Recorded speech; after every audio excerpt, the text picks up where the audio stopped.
সুপ্রিয় দর্শক আসসালামু আলাইকুম। আজকে ডিম ভাজি দিয়ে মজাদার একটি রেসিপি আপনাদের সাথে শেয়ার করব। ডিম দিয়ে কিন্তু আমরা হরেক রকমের রান্না খেয়ে থাকি, ঠিক আছে? ডিমের কুরমা, ডিম ভুনা, অন্যান্য আরও অনেক অনেক রেসিপি। তো আজকে ডিম ভাজি দিয়ে একটি অনেক সুস্বাদু একটি মজাদার রেসিপি আপনাদের সাথে শেয়ার করব। তো এজন্য প্রথমেই আমি 2টা ডিম নিয়েছি। ডিমটা ভেঙে এখানে কিছু পেঁয়াজ কুচি দিয়েছি, মরিচ কুচি দিয়েছি, স্বাদমতো লবণ দিয়েছি, সামান্য কিছু ধনিয়া পাতা কুচি দিয়েছি, মিশিয়ে নিয়ে এখন ভাজি করে কেটে নিয়েছি। তো এখানে আমি 5 পিস কেটে নিয়েছি। এখন চলেন মূল রান্নায় চলে আসি।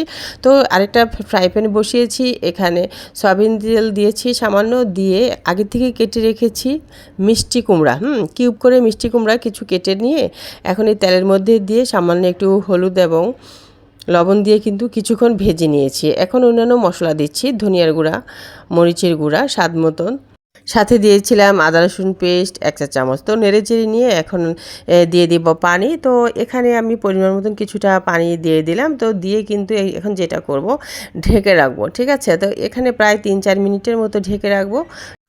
ঝোলটা যখন ফুটে আসবে ঠিক তখন এই ঢাকনা উঠিয়ে নিব। আর এখানে ব্যবহার করলাম কাঁচামরিচ, আস্ত কাঁচামরিচ দিয়েছি, যেহেতু আমি ঝাল মানে গুঁড়া মরিচটা খুবই কম দিয়েছিলাম, এই জন্য আস্ত কাঁচামরিচ দিয়ে দিলাম। আর আগে থেকে ভেজে রাখা ডিম ভাজিটা এখানে দিয়ে দিচ্ছি।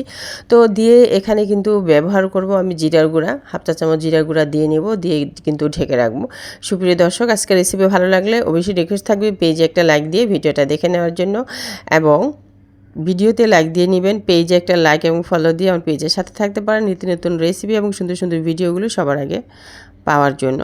তো আমি ঢাকনা উঠিয়ে নিয়েছি। এরপরে কিন্তু আমি এখানে কিছুটা ধনিয়া পাতা কুচিও দিয়ে দিলাম, দিয়ে নিয়ে এখন নেড়েচেড়ে নিয়ে কিন্তু নামিয়ে নিব একটা সার্ভিসিং ডিশে। কত মজাদার একটা রেসিপি, কিন্তু ঝটপট রান্না হয়ে গেল। আর এই রান্নাটা আমাদের ঘরের আমরা সবাই খুবই পছন্দ করি, মাঝে মাঝে করে থাকি।